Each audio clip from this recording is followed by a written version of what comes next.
Hello, everybody. Welcome to the Paradigm Shift Conference. We're very excited about this conference. It comes at exactly the right time for people to think about the changes that are occurring in this world. We are standing at an amazing time in the world where everything is changing literally around us, politically, weather-wise, geologically, culturally, and transformations occurring within us. It's the energy shift is amazing, and more and more people are talking about it. Certainly is. We're seeing that all sorts of changes in the shifting of the global order, the shifting of the geopolitical landscape, climate change, global social upheaval. See cosmic energies hitting the planets, allegedly, and all sorts of things happening right now, as within, so without, and that's what this is all about. And we've got a great lineup today, all sorts of internationally recognized guests, and we're very proud and honored and privileged to have our very first presenter, Bruce Lipton, with us today. Welcome, Bruce. I am so happy to be here with you at this very auspicious time. As you just said, Lana, things are happening, and it's not a coincidence. We are at the perfect time for the perfect transition. This is not an accident. We are right on schedule for evolution. Absolutely, absolutely. Bruce Lipton is, of course, a renowned cell biologist who's written a famous book of Biology of Beliefs, and is basically recognized as a world leader in connecting the association between the mind and the body, and the understanding that there is a huge connection between the two, you know, really breaking through to a non-dualistic understanding of things, really a quantum physics approach. Of course, the paradigm shift is a change of perception in how we understand ourselves, the world, our interaction with the world. And what better way than to start with the self and the cells? Because as you have said to us before on our show, we think of ourselves as an individual, but in fact, we're a collection of cells, aren't we? We are a community. And if you're in health, you got a happy community. And when you're showing signs of ill health, it's just a reflection that the citizens, your cellular citizens, are not in a happy frame. And so it's a reflection back. It's a feedback. It just says, is your government, your mind. The government is the mind, and you have 50 trillion citizens, and when everything's in harmony, all the citizens are in harmony, and when things are not in harmony, it begins to fall apart. So just like we see in the outside world, what's happening there with leadership issues, it's a reflection of what happens inside our body when we have leadership issues in regard to our mind, which is a spokesperson for 50 trillion cells. Wow. Interesting to think about cellular citizens. I once called it, I had a book, not as well known as yours, it was called The Illusion of the Body Alive Principle, and my concept was the supermind and the little minds, and not that they're really little minds, but it was like you said, it's like a corporate body, and your supermind can sort of jump right in and take control and heal your body and do all sorts of amazing things that was sort of a stream of consciousness for me when I wrote that book. So, yeah, well, it's the accurate understanding of the nature that your cellular community is a reflection of your life. And if your life is in harmony, your cellular community is in harmony. And if there's something out of harmony, you'll see it as a manifestation of some expression of some dysfunction in your community. It's sort of just like, as I said, what's going on in our world today. We have leadership issues, and we find that the citizens are not in harmony, and that this upset is happening right here. So on a global level, it's the same reflection of what's happening on an internal level as well, which is very helpful, because we always have a tendency to say that if there's something wrong with our health, oh, the cells did this, the cells were stupid, the cells got sick, not me, I had nothing to do with it. Cancer was because cells were stupid.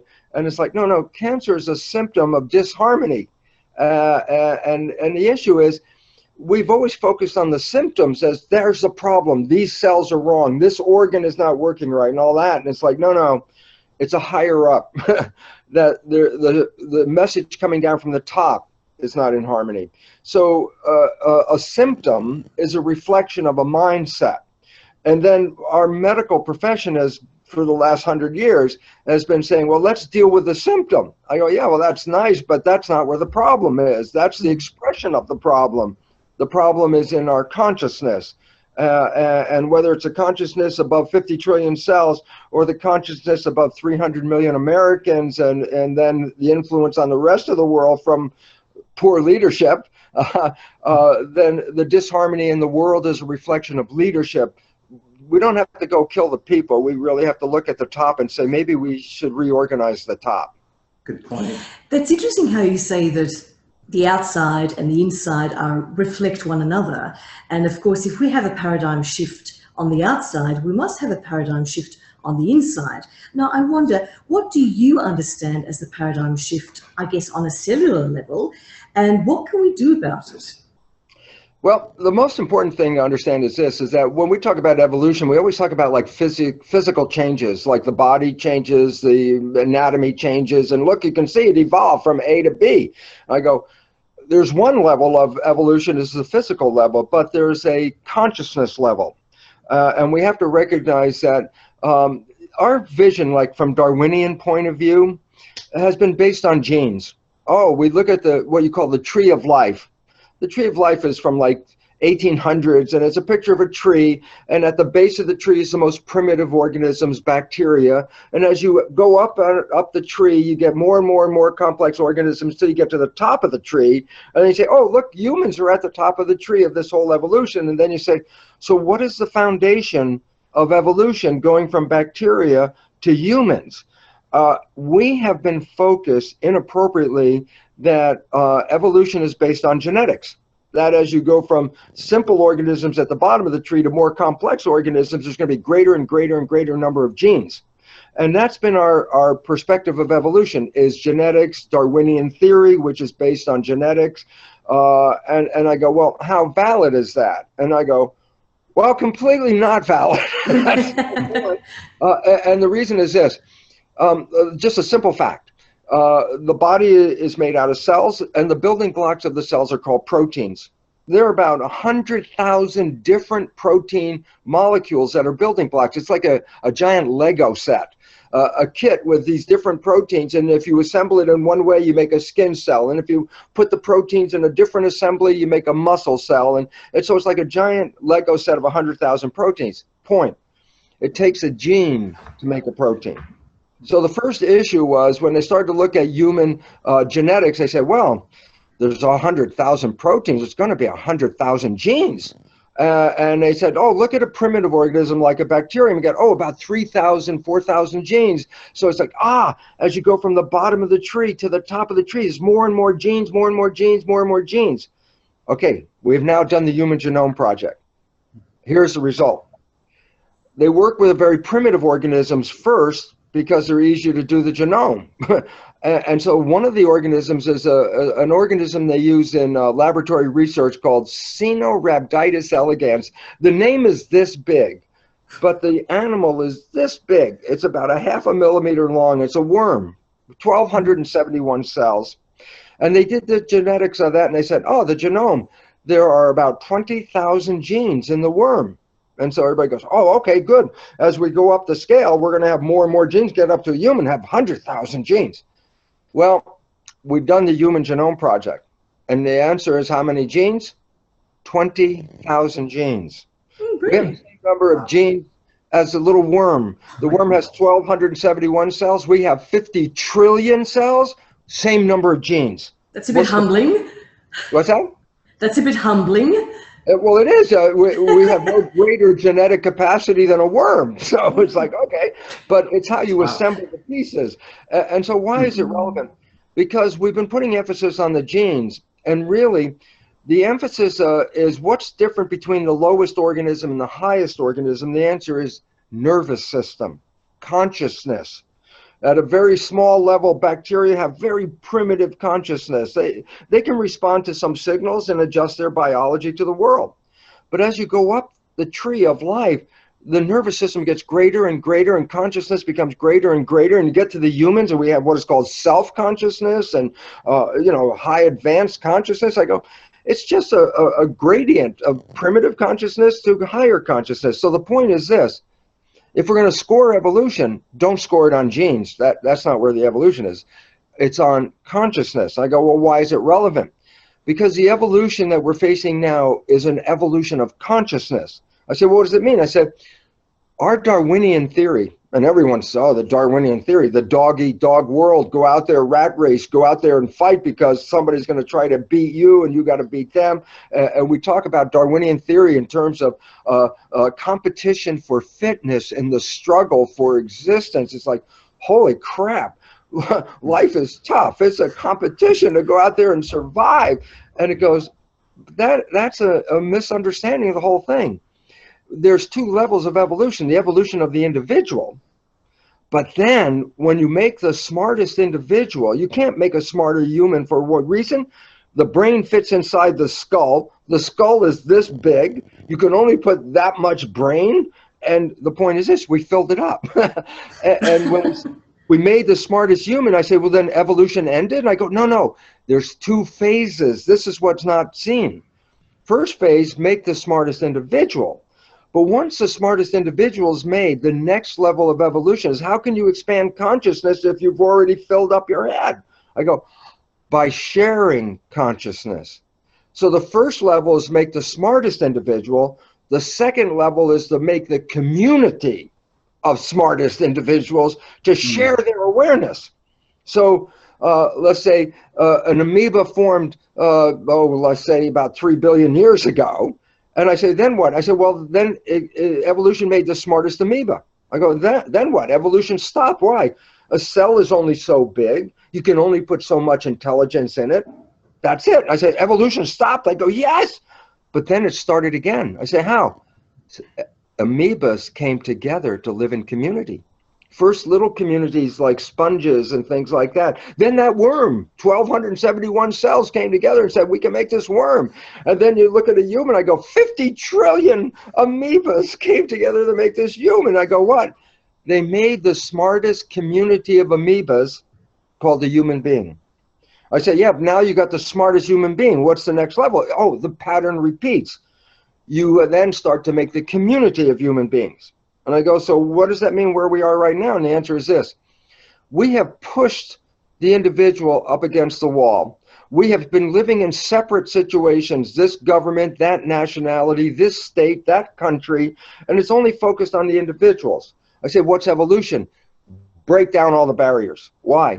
All humans are cells. We are cells. You're a cell. I'm a cell in the body of something that's forming, that's bigger than the individual. It's a community of maybe 8 billion human cells coming together to share awareness to survive. And so it's a global community. I go, oh, well, then how do you get to a global community? And the answer is, you got to break down the structure that is separating the global community. And when you see what happened with the Arab Spring, it was, what does it represent? It represents people living in the Middle East who are now on a computer and connecting to seeing people all over the rest of the world going, hey, look at what they got. We don't have that. So what did they do? Break the structure, because the structure was preventing their evolution. And then all of the countries started to break down their structure. Now we're in a state of upheaval, and there's good and bad in that, but what's the point? The only way we're going to survive is when all humans recognize we're only one organism, and that we have to share this planet, that we cannot do what you want in your country and ignore the other people in the other country. California spent the last 12, 15 years improving the air. Why? Trying to eliminate carbon pollution and car pollution and all that. And we did a great job. And guess what? The air pollution is rising. I said, how's it rising? We're doing everything we can. And the answer is, because the air is coming from India and China. Their pollution is being lifted up, Right, yeah, and now it's carried to us. So what was the point? Well, we can do our best to keep our, our air clear as possible, but if the other countries aren't doing that, then we're against the wall. So what's the point? All countries have to take care of things. All of us are in the same world. There are no two worlds. And so what's the evolution? Break down the separation. Start to recognize that the evolution is sharing awareness. That as we share awareness, we create such an intelligence and such an opportunity to thrive into a world. And so when you look at our technology, you can say that for years, 100,000 years, same technology, same fires with the cave people with the same little stones that they clean the meat and cut the meat with little stones. 100,000, 200,000 years, exactly the same. And about 30,000 years ago, technology started to come in. And if we were measuring technology, first it's a flat line for a couple 100,000 years. Then it started to go up. And technology started improving. And I say, and where is it today? And I say, that line is almost vertical. The technology from yesterday is being outdated by the technology today. I go, wow, what is driving technology? And the answer is population. When the population is very low, and I come up, let's say there are 5 of us in the room, and we're around a little campfire, no room, we're outside with rocks, cutting some meat, and then I say, hey, let's make a computer. And they look at you, the other guys, and go, what the hell's a computer? We're cave people. And I go, how many people did it take to make a computer? And the answer is 50,000 individual inventions. 50,000 individual people had to come up with some little invention. When you put them all together, you created the computer. I say, well, how are you going to create 50,000 inventions? I say, if you have a campfire with 5 people around it, you clearly are not going to do that. You have to build the population. And as the population started to get bigger, around 30,000 years ago is when it got big enough that ideas could be shared in a bigger population and then expanded upon. Today, with the internet, we're dealing with a population of 7 billion people sharing awareness in such a high degree that our technology is advancing day by day. First you got records, then you got LPs, then you got 8-track tapes, then you got cassette tapes, then you got CDs, now we got memory sticks. It's like every day the damn thing is changing. I go, but that's positive. And the reason is this: our footprint as humans on this planet, meaning how much does it take for us as individuals to survive on this planet? And the answer is, it takes at least 2 planet Earths right this moment to provide the needs that everybody wants on this one planet. It takes 2 planet Earths of material. I go, well, obviously that's not happening. So what does it mean? It says we damn well got to get more efficient. We damn well have to learn to live on this piece of land without destroying it underneath us, because it's not sustainable. How not sustainable? We are in what is called the 6th mass extinction of life. 5 times life on this planet was thriving. Man, nature was going full guns, and then some event happened and boom, life essentially got wiped out 5 times.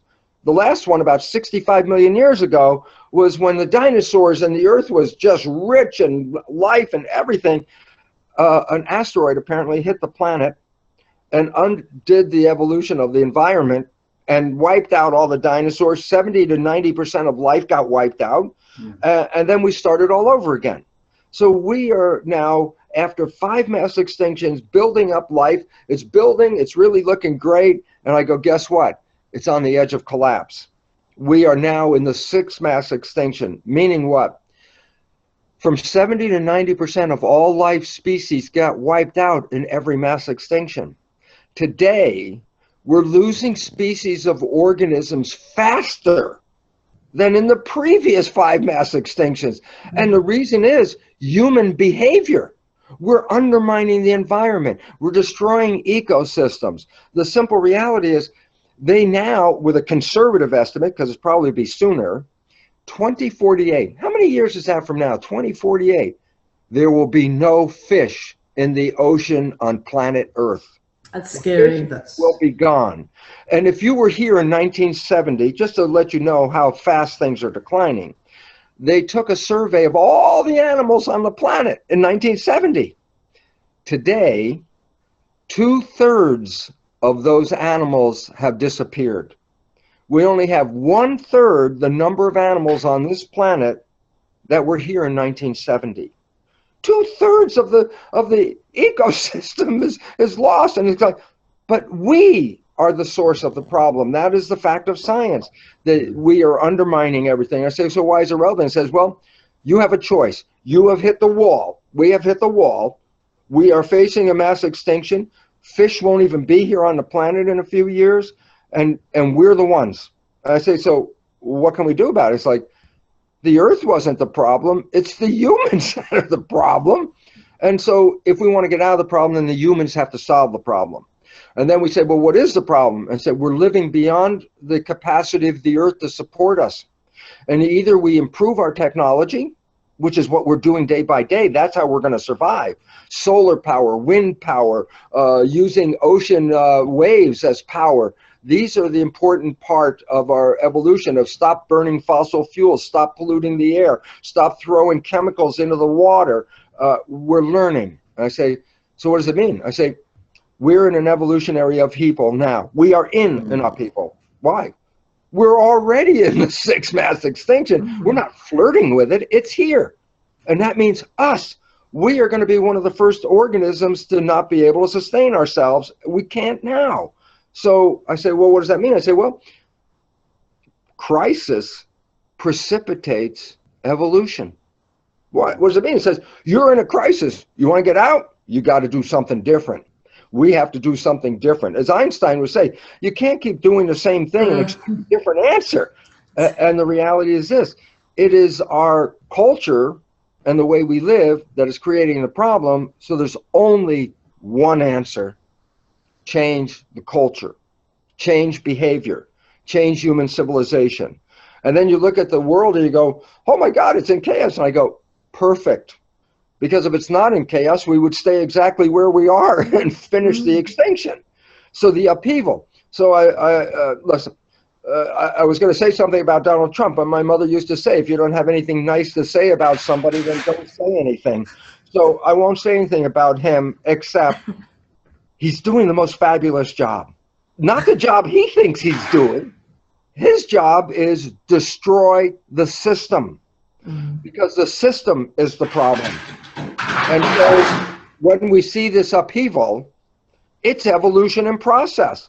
He is taking his sword and destroying the system. And I look at it because I hate to see some of this stuff go, like Environmental Protection Agency, stuff like that. But it's like, no, level it, because we must build on a different ground. We cannot put Band-Aids on the current world and say, I could fix it with Band-Aids. It's like, no, the structure is causing the problem.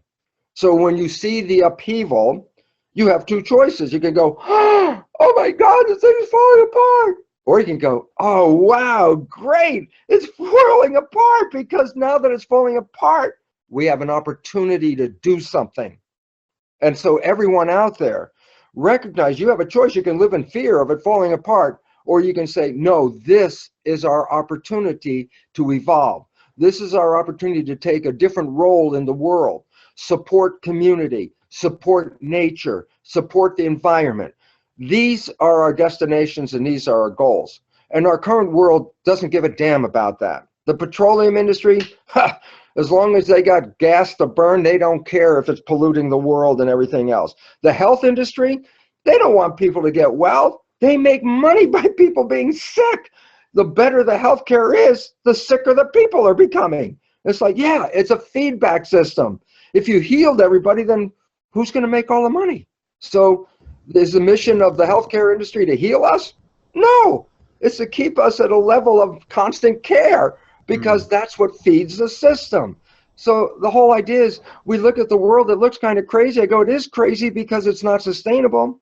We need to evolve. You have to let go of the structure. You have to change consciousness, not change your body. That's not the issue. Hey, the same cockroaches are here 300 million years. What, they didn't evolve to anything else. They're still cockroaches. They fit. They do everything right. Humans are the ones that may disappear. But we have to figure out who are we. And the idea is we are an intelligence. And we are a collective intelligence. Individual intelligence, Darwinian theory, survival of the fittest. Who gives a damn about the fittest? If we had to go to court right now and nature was the judge, and nature said, look, you humans are destroying the planet. What do you have to say for yourself? And we come up and we go, we had Beethoven, we had Einstein, you know, we had Mozart, Picasso, and they go, oh, these are wonderful individuals. So who cares? Because nature doesn't care about the individual. Nature cares about what the community is doing. Simple point. Nature is clear. If a species is not supporting the garden, then nature eliminates the species because it's not in harmony with evolution. We are at the verge of recognizing our own extinction is looming. Why? We're destroying the garden. And nature doesn't support us in destroying the garden. The garden is not a battleground like Darwin said, oh, life is a struggle for existence. A garden is a community. It's a happy community. That's why it's a beautiful garden. And we were inheriting a garden, and look what we did to it. That garden is now falling apart. We're destroying it. And nature is not going to get mad at the other organisms because nature said, oh, everybody else was trying to live in harmony. It's only you humans aren't doing it. And so the issue is this, do we want to stay here? If we want to stay here, then the choice is very clear. We either evolve or we go extinct. Is this 1,000,000 years from now? Absolutely not. NASA has done a big survey and says industrial civilization is facing an irreversible collapse within several decades. So what we're talking about is, you look at the world today and I say, come back here in about 20 years. It's not going to look like this at all. Either we're going to survive and bring harmony back, or we're going to kiss it goodbye. And it's an either or. Bruce, it's really interesting how you're saying that we need to think of ourselves as all one organism. And in fact, I mean, some people have actually postulated that Gaia, Mother Earth, is like one organism. And it strikes me that there are some individuals that are the problem, the industrialists, the big corporations. It's like they're the cancer cells. Exactly. We've got to get rid of the cancer. And but our organization, remember I said, cancer is a symptom of an organization that's not in harmony, okay? And in the world, while the corporations are leading us, the people are following them. Agreed. So as a result, you can blame the corporations, yeah, but I go, yeah, but look at all the people that give them money. That's how the corporation exists. So it's sort of like, I just don't want to point to corporate people and say they're the problem. We're the problem. But what can we do as individuals? I mean, that's like saying we're victims. What can we do as individuals? What the whole idea is this. It's individuals that have decided to do A or B. Right now, if we're doing A because corporate interest, advertising, the promotions, whatever, the money, the incentives, and we're doing A, and it's causing us to get sick, then who's going to make the difference and say, go do B? I'm going to make a difference. Why? I'm not living the way I used to live. Why? Because it's not sustainable. And I can't afford to live in that world, and it's also, the world can't support me in that way. So what we as individuals, every one of us out there right now, is given a task. It says, either learn to live in harmony efficiently and maintenance and care of Mother Earth, because we came from Mother Earth. I think that's where people forgot. You know, you go to Judeo-Christian, they say, oh, in the Bible, God created nature and then added us as add-on options after nature was created. It goes, that's a bunch of BS. That means belief system. The idea is we came from nature. We didn't get added to nature. We are an extension of nature. I say, why is it relevant? If you destroy nature underneath you, you destroy the structure that provided for you. point is simple. If we destroy nature, we can't exist. We are nature. I'm excited about this. Well, it's wonderful to see you seeing it as a challenge. There's certainly a lot of people can be quite pessimistic about it. I consider myself a spiritual warrior. I love a challenge, and this is the biggest ever. Well, nothing like the end times to drive your spirit and challenge your spirit. And to drive further human evolution, to actually consider ourselves as all part of the same organism is a huge shift in paradigm. Oh, it's a maximum shift in paradigm. The Darwinian theory, as I said, focuses on the individual.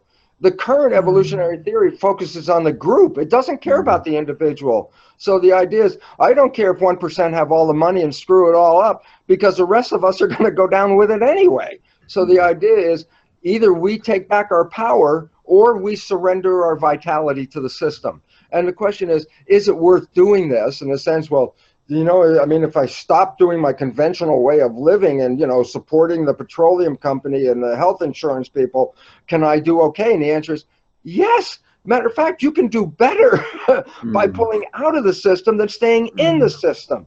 And it's interesting because a lot of people are finding this out not because they wanted to volunteer and say, I give up my job and I'm going to be something, you know, different for my world. Many of them are losing their jobs because the system doesn't work. And when they lose their jobs, you have two choices. Oh, woe with me, I have lost my job. Or it's time for me to do something different. It's time for me to live in a different way. And I can assure you, health and attitude and love, all these things will grow as we disconnect from the existing situation, because we have lost our power in the current world. We've lost our power because we're individuals. We're not community. Community has power. If an entire community says we want this, then that's what you get. But if a few people say we want this and the rest are just not paying attention, you get nothing. So where's evolution?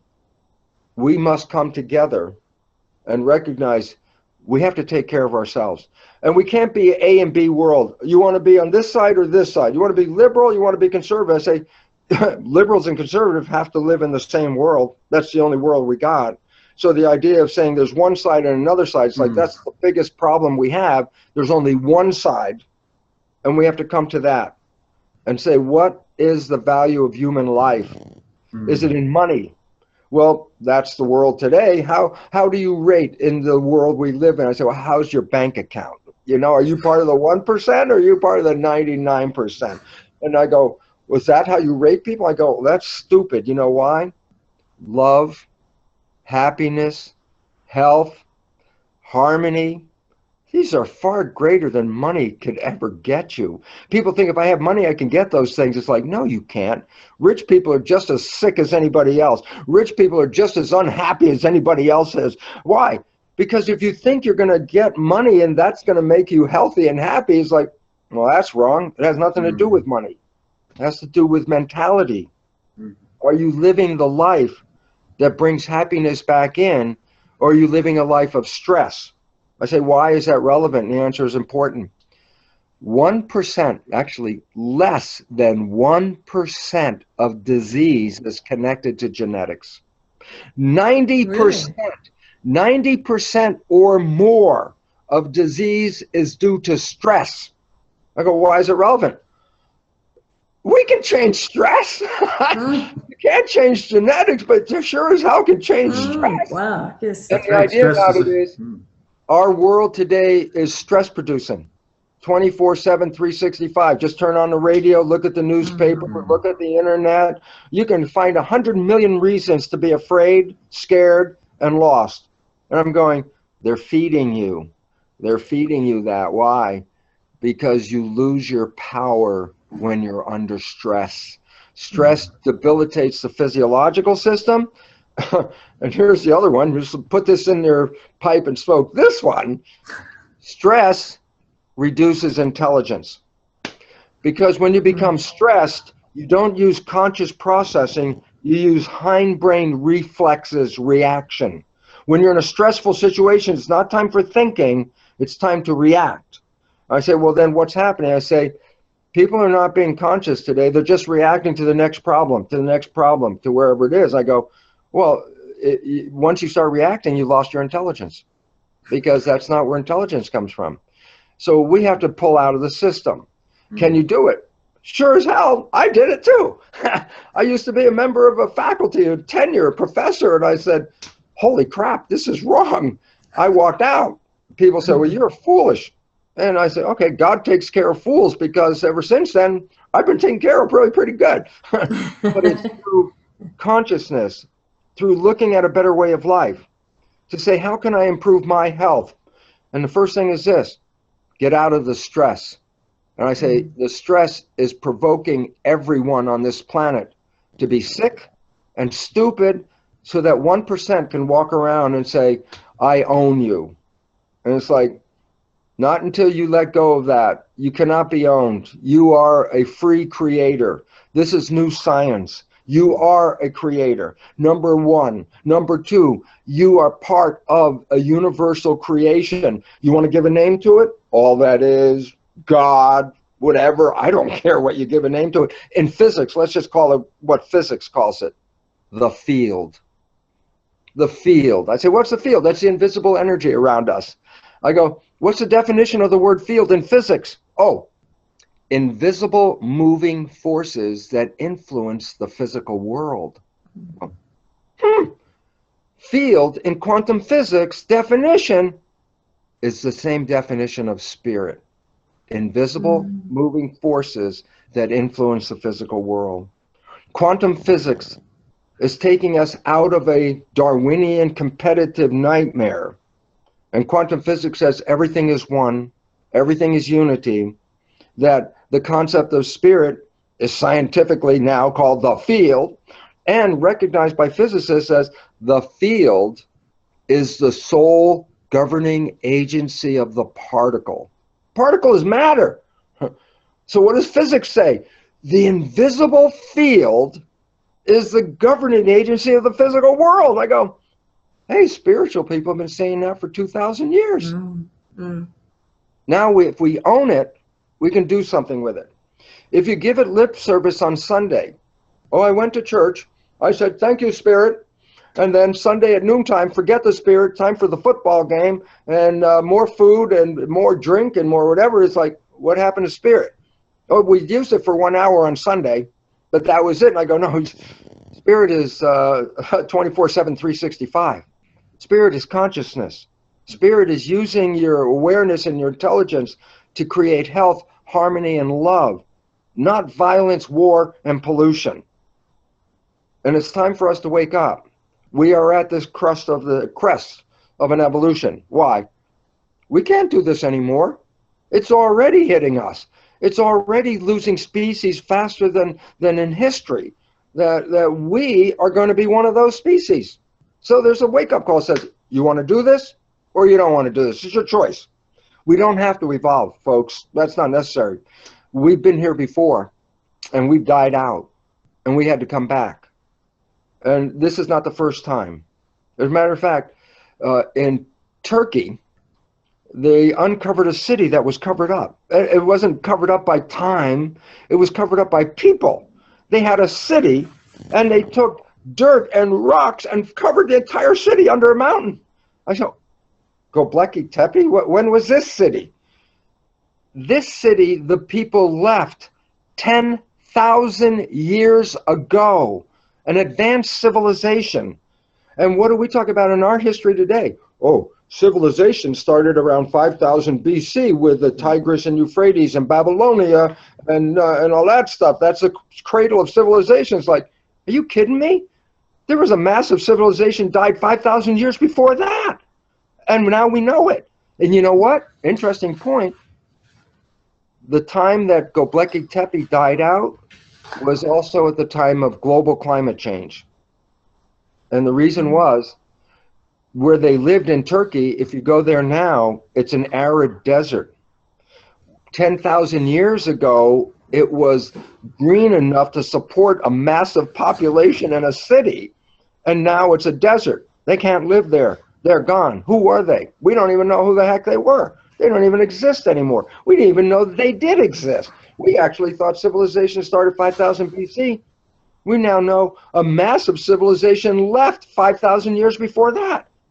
We have to look, this is not the first time we've done this.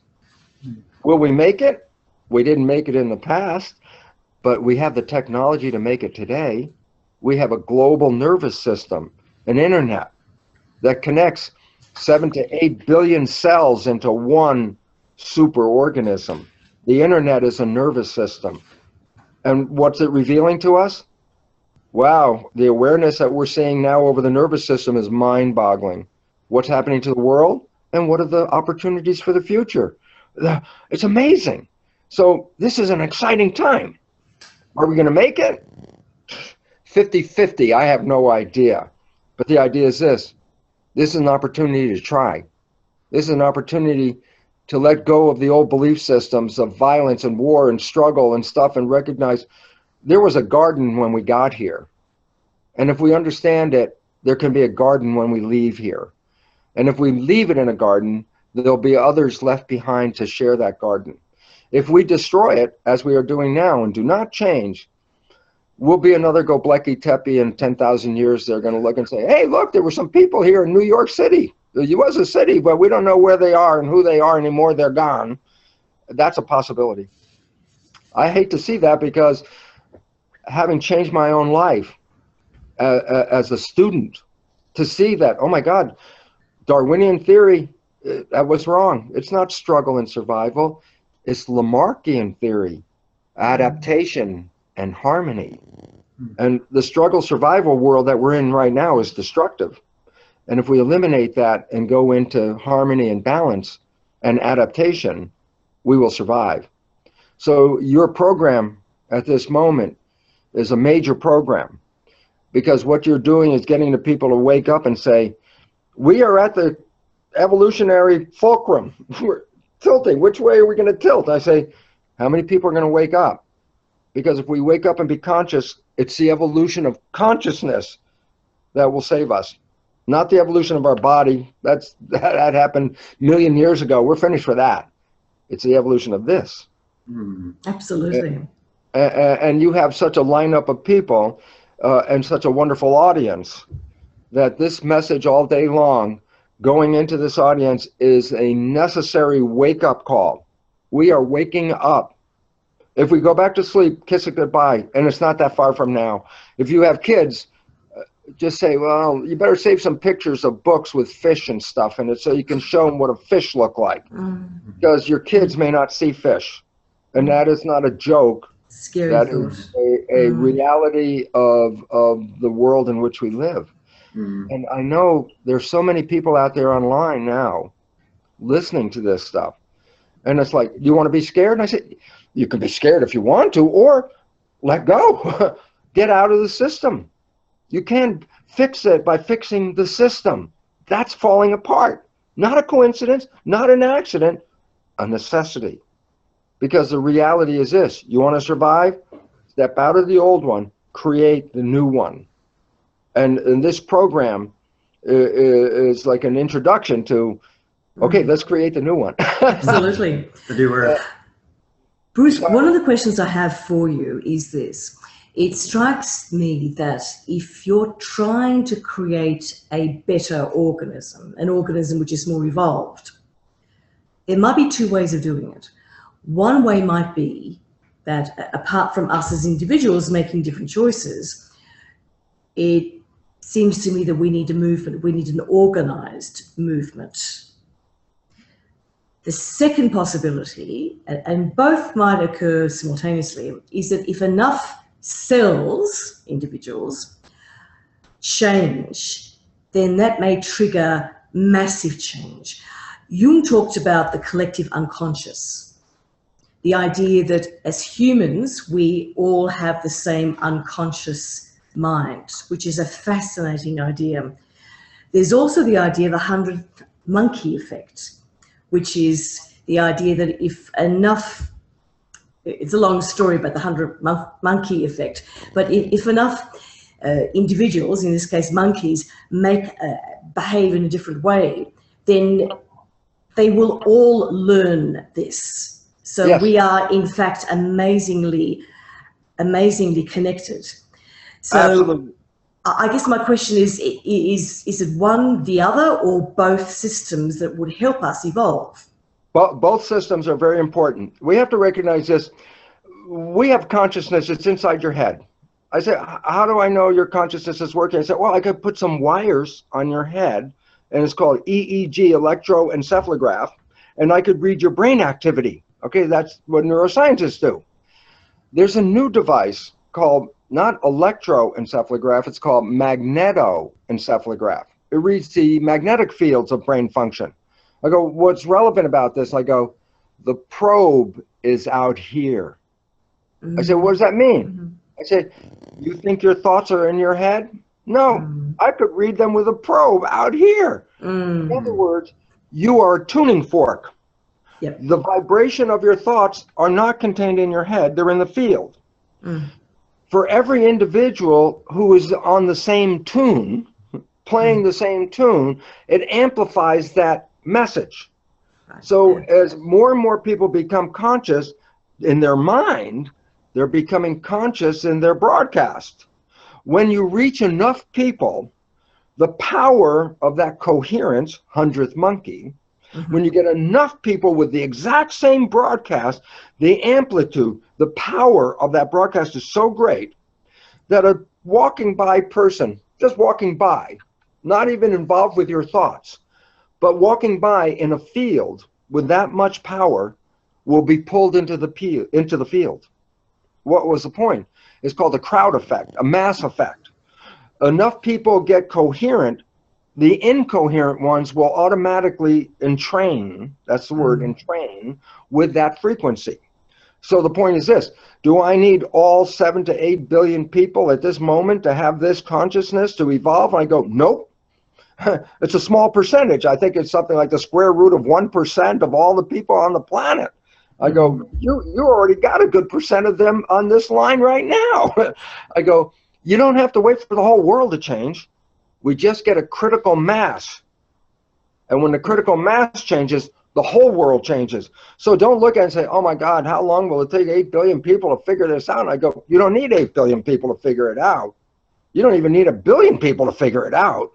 But if you get enough coherence among that number of people, that coherence broadcast into the field is creating a field. Now, when people are close together, like couples that have been together a long time, they could read each other's minds before the words come out. When you're close enough, you know what the person's going to say. You know what they're going to say before they say it. I go, yeah, you know why? Because their thought is in the field, and if you're close enough to read their field, you can get their thought, okay? And I'm saying that's just an example of when people come in a community, the thought can be shared without even opening your mouth because all we have to do is have the consciousness of it. And this is why this program and all the speakers that you have arranged on this program are critical to what? Raise that level of consciousness just by a few more people. And we can make a big difference on this planet.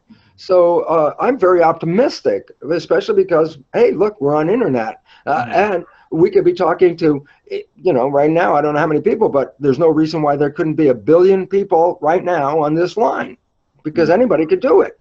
And so the reality is we are coming into a world where that opportunity will arise. And when we get coherence, the world will change because we'll change the field, the consciousness. And you go, so what if I change consciousness? And I go, Albert Einstein quote, I'll do it again. The field is the sole governing agency of the particle. A human is a particle, but the field will govern that human. The more people who share the field, consciousness, the more it will change the particles. And so evolution is not out of reach. Evolution is just how many people can we get online at this time. And this is why, to me, I'm very honored to be on this program with you because this is an opportunity to increase the number of individuals sharing a consciousness of a hopeful happy future where we can thrive into the future, live in a world not based on survival of the fittest, a world where thrival is just for everybody who wants to be there. And we can have that. There is no reason for violence, crime. There's no reason people must starve. We got more food than we throw away food. And so the whole idea is the answers to our world are here. It's just the belief system that it keeps the old picture going. And if we change that picture, we have a new world. And again, we're on the cusp of that new world right now. And this is why every action taken to increase the consciousness of this planet is a requirement at this stage to ensure that we will survive and thrive into the future rather than see the irreversible collapse that's looming in front of us right now. And this is exactly why Svetlana and I started Universal Soul Love Radio, and this is why we reached out to you and portaled to Ascension to create the Paradigm Shift Conference and all our excellent guest speakers, and just trying to do our part. And I'm so honored and privileged to have you here and set the tone for this conference. And you're so inspiring and such excellent information. I mean, your interview alone, your presentation alone was just blows me away. Everything you've said about stress, and we're going to continue on with this about the law of equilibrium and everything else that you've started. Yeah, it's all resolvable. There's no problem that can't be resolved at this moment. It just not change our world, change just our consciousness. That's all you have to change. And very inspiring. And that's it. So thank you. Thank you for letting me say a few words out there and try to get a few people to understand this. We don't have to live this way. Heaven on earth is a reality. I got out of the system, and for 20 years, I've had a honeymoon with my partner, Margaret. Why? I had to change my complete consciousness about relationships and earth and planet and all that stuff. And having done so, I look around and go, what a gift it is to be alive on this planet.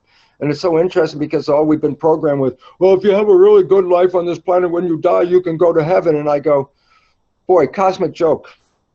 You were born into heaven. This is heaven. Why? This is where you came to create. What is it you want to create? And you look at the world around, you go, this is crap. I wouldn't create that. And I go, yeah, but you're not creating this. You're buying other people's creation and playing their game. It's time to let go of their creation and use your own creation. We bought into other people's belief systems, which are flawed and are causing the problem. It's time to let go, get a new belief system. Wonderful words, truly wonderful words. That was spectacular. Absolutely. I'm just so thankful, Bruce. Thank you so much. I must say, you're a wonderful collection of souls. You really are, and you're very joyous as well. I mean, you just got a great attitude. I had two lives on this planet. I had life as conventional person that we have just been talking about in the world of wherever stresses and all that stuff. I lived that world. I had all the stress of the university and fight my way up and get tenure and all that. And that was life part one. But once I learned the lessons from the cells, that I was not a genetic automaton, that I'm a creator and I'm creating the expression of my cells, then I was like, wait, I don't like the expression I've created, but I can change it. And by doing so, now I have life part two. Part two is not the same as life part one. Part two is like, oh my God, the doors open up for me without me pounding down the doors. That things come to me instead of me chasing them down. And what's the difference? Same guy, but different perspective. And why is it relevant? I'm a student of this. I'm not saying this because I know all this crap. No, I didn't know this stuff, but I acquired information, applied the information, and once I applied it, I have a different life on this planet. To come to the fullest extent saying, if there's a heaven, it's here. Because, boy, for the last 20 years, I don't want to leave this place. I'm finding it's like, wow, this is completely different than my first 40 or so years. This is completely different. This is joy. This is love. This is beautiful. This is happiness. This is all these wonderful things that I chased for 40 years. because my belief system kept putting it out like a carrot on a stick in front of me, and I couldn't catch up with it. It's like, boom, stick gone, I have the carrot. It's beautiful. Wonderful. Wow. I love what you said about stress, because stress is the one thing that we do have control over, since stress is within our minds. It's not outside of us. No. And it's something you can do something about. That's the better part. If it's like, oh, Bruce, you know, we have trouble growing this plant because of the environment. I say, okay, I can work on it. I don't know anything about it. But you say, Bruce, you have stress. I go, oh, okay, I can do something about stress. And I have. It doesn't serve anybody any good. It's actually, physiologically, that's part of my lectures now, talk about how nature of stress undermines the immune system, undermines the system of maintenance of the human body. This is why 90% of illness is not due to a breakdown of the cells because they were innately broken. It's a breakdown of the cells because the community is not being supported by my consciousness. And when I change that, I got 50 trillion happy cells and no doctor. Oh, wow, that's great. I haven't had a doctor for 30 or 30 years now, at least. It's like, if I break a bone, I'll need a doctor. But if it's other than that, if it's not trauma, keep away from the pharmaceutical industry. They have made you slaves, and they're not helping. I just want people to take their power back. You certainly are a figure of happiness and stress-free. You radiate joy and happiness and health. You do. You really do. You're just full of, I mean, we're talking about a very heavy topic, the end times, basically. And I'm laughing. You're smiling right through it. Hey, everyone, we're at the tipping point. There's another part, too, as well, because outside of the quantum physics and the nature of the energy and the consciousness and creating reality from the field, the one biggest thing that upended my entire life was the fact that I recognized that I was a spiritual entity. Because up until that moment, I was doing biology. I'm genes, I'm chromosomes, I'm proteins, I'm cells, I'm here, I'm dead, that's it. But once I saw that the control was coming from the environment and that my identity was part of the environment, it was a radical upheaval, because I wasn't spiritual. And I didn't become spiritual because some person in a church told me to be spiritual. I don't really care about them. What I saw was that in the biology, our identity is something picked up from the field by the cells. And all of a sudden I realized, well, how can I die if my identity is the broadcast? I'm not the TV set. I'm the broadcast coming to the TV set. And when you're watching a TV and TV breaks, oh, TV's dead. I go, yeah, but is the broadcast still there? You get another TV, you plug it in, turn it on, and tune it to the station, and boom, it's back online again. I said, oh my God, I can't die. My identity is the broadcast. And all of a sudden I realized broadcast is eternal. I'm here forever in a different form, but the televisions come and go. So I can come back in a new TV set. And it doesn't make a difference if it's male or female? Nope, that's a TV set. Does it make a difference if it's white, black, yellow, red? Nope, that's a TV set. Once we start to recognize we are an energy, we are a spirit, we are a creative force, that when we come into this body, we can use that creative force or not. You can just be programmed, because most people are running off programs. 95% of the lives of most people are not using creative consciousness. They're using learned experiential programs, whatever they learn from their parents, family, and community, and play this every day, 95% of the day. But once you start to recognize, wait a minute, I could run by a program, automatic, push the button, I'm on go, or I could say, no, I want to put my hands on the wheel and drive it myself. I don't want autopilot. And once I started to recognize that I was doing autopilot 95% of the day and had the opportunity to let the autopilot go by putting my hands on the wheel and driving it, I have a new life. I'm not playing a program. I'm creating the life. And that is, oh my God, the wake-up call of anything in the world. We are programmed. Everybody's been programmed. The movie The Matrix is not science fiction. The movie The Matrix is a documentary. Every child on this planet before age 7 has been programmed. It's a requirement of biology. It's nothing to do with politics or nothing. It's biology. And the point about that is, you can play the program the rest of your life, and your life is already determined because the program is determined. As a matter of fact, the idea that we've been programmed isn't even new. It's 400 years old. The Jesuits have told people for 400 years, give me a child until it's 7 and I will show you the man. They were telling people, people didn't even listen to what they were saying. They said, if I can control your education for the first 7 years, I control the rest of your life. And that's because 95% of your life is coming from the first 7 years. They knew that. And then I say, okay, so in the Matrix, we've all been programmed. Then they say something about taking a red pill and you get out of the program. And I go, exciting part. Almost everybody out there, at least 20 years or older, has taken the red pill and has gotten out of the program, and with the most amazing results in the world. I said, when was that? When did you take the red pill? When you fell in love. When you first fall in love, that beginning called the honeymoon. But the first part where you're like, oh my God, I'm so in love. You know, I go, what was that all about? I go, your life could suck every day. And then you meet this one person, and 24 hours later, it's like, I'm in love, the honeymoon. I go, that next period called the honeymoon, which doesn't last long for a lot of people. Think about it. You were the healthiest you ever were. You were the happiest you ever were. Your life was heaven on earth at that moment. Even if you had a sucky job, the job wasn't a big deal anymore. You were in love. I go, what does it represent? And science has recognized when we have fallen in love like that, head over heels in love, that is the equivalent of the red pill. We stay conscious and don't divert or default to the subconscious. Meaning, when you fall in love, it's the first time you stop playing the program. I said, what was the consequence of not playing the program? Heaven on earth.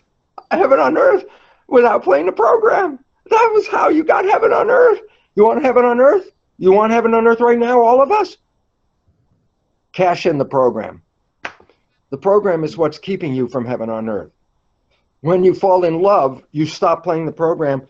You start living from wishes and desires. And when you start living from wishes and desires, you manifest wishes and desires. And so the simple reality is this. We have hell on earth, and we are creators. How did that happen? And the answer is because we're not using our creative ability. We're only using it 5% of the time. 95% of the time, we just play the program. But that moment when you did fall in love, you did take the red pill, you stopped playing the program for that short period of time, and everyone had a profound impact on their lives. They were happier, healthier, loved life, heaven on earth. I go, that's available to us every day, except for the program. If you get rid of the program, you can have heaven on earth every day. And the world's upheaval right now is the result of the program. So in one fell swoop, you get rid of the program, and heaven on earth returns to the planet and to us as creators on this planet. Really good points. Really good points about the importance of awareness and the importance of taking up your own sovereignty. Your personal responsibility as a sovereign being. Yeah. And it works because I'm a student of it. As I said, I didn't do this because some divine intervention said, Bruce, you could do this. It's like, no, it's like, wow, that sounds interesting. When I looked at the research, I said, that sounds really great. I wonder if it really works. And then applied it, and it was like, oh my God, it does work. It does work. You could be healthy, no doctors, no drugs. You could be in love. You could have heaven on earth every day. It's just changed the program. It's so great that you're here to just tell everyone this, because you're certainly one of the most well-known figures, public figures in the spiritual community, and to just be right here, right now, and say, "Oh, this is amazing." I'm just so enjoying life. I can't help but tell anybody who wants to hear this, because it was not my life. This is not the way I lived for 40 years. 40 years I had everybody else's life. Am I going to make it? Am I going to find happiness? Will I survive all this stuff? It's like, ever since then, not a question, not even a thought. I don't even know where the jobs come from. They just come from someplace. They come out of the atmosphere. I have no idea. So the beautiful part about it is simply this: we can change. I know this because I am living a second life based on what the cells taught me. And I would never take one step backwards to that original story because it's not worth it. It's just way too beautiful to be on this planet. And if you can't see it as heaven on earth, then the program has to be adjusted. So basically your message to everyone is to be committed to your own happiness. Exactly, because you can only give it to yourself. You're waiting for happiness is somebody who's going to give me happiness. Is like, no, happiness is an internal job. You want to be happy, you have to start inside. It doesn't come from the outside. If it did, I could buy it. Oh, give me a pound of happiness here. You know, like a order of happiness to go. No, you want a happy meal. It has to be in here. It has to be in there. And in there too, in your heart. In your heart. It's actually wonderful because my whole life as a scientist was creating from consciousness and brain power. When this inside information came about the nature of spirit and programming and all that, it didn't come from here. It was the biggest surprise of my life because I spent my whole life, everything came from here. And the day that my life changed, it came from here. The day this information came into my awareness, it affected my heart. I was in such joy. I mean, seeing this, that the purity of this insight was, oh my God, it hit me right here in my heart, that I started to have tears roll down my eyes with this awareness. And the relevance about it was, this wasn't here, it came from here. And I jokingly refer to, I call it my heart orgasm, because I've operated my whole life mentally, never even had an experience of feeling this. But the day this new awareness came in, it didn't hit here, it hit here. And my whole life changed. And now guess what? Just a little sidebar. When I make a decision in my life, I've always made my decision using rational thinking. You know, well, is this a good idea because of A and B and C and D and G and whatever, you know, I make all these lists. I now have changed. I can do the rational thinking before making a decision, but I don't make any decision in my life until I ask my heart. I ask my heart, do you want to do this or you don't want to do that? How's your feeling? And I trust my heart so far beyond my conscious rationalization, because conscious rationalization could be faulty. I could just have a mistake of an interpretation and then the whole decision is screwed because of one mistake. The heart doesn't look at the details, it just looks at the energy. Is this move more energy or is this move less energy? What's the point? Always move toward more energy. So I've learned something, being a scientist and coming from my head. No, the real answers come from here. And certainly, yes. Certainly the paradigm shift seems to be going from the intellectual scientific paradigm more towards a heart paradigm. And it's actually been acknowledged that the energy field around the heart is actually much greater than the field around the brain. Well, but the heart is a device that not just generates energy. The heart is a device that reads energy. The head reads ideas, thoughts, concepts, decisions. That's why I said, oh, I can think about every answer to a question using concept, reasoning, and all that. But the heart doesn't do that. It just looks at the energy. And energy is life. Remember, energy is life. More energy, good vibes, is the direction to go into. Less energy, bad vibes, is the direction to avoid. Am I in good vibes or bad vibes? Don't ask your head. That's going to do rational thinking. Ask your heart.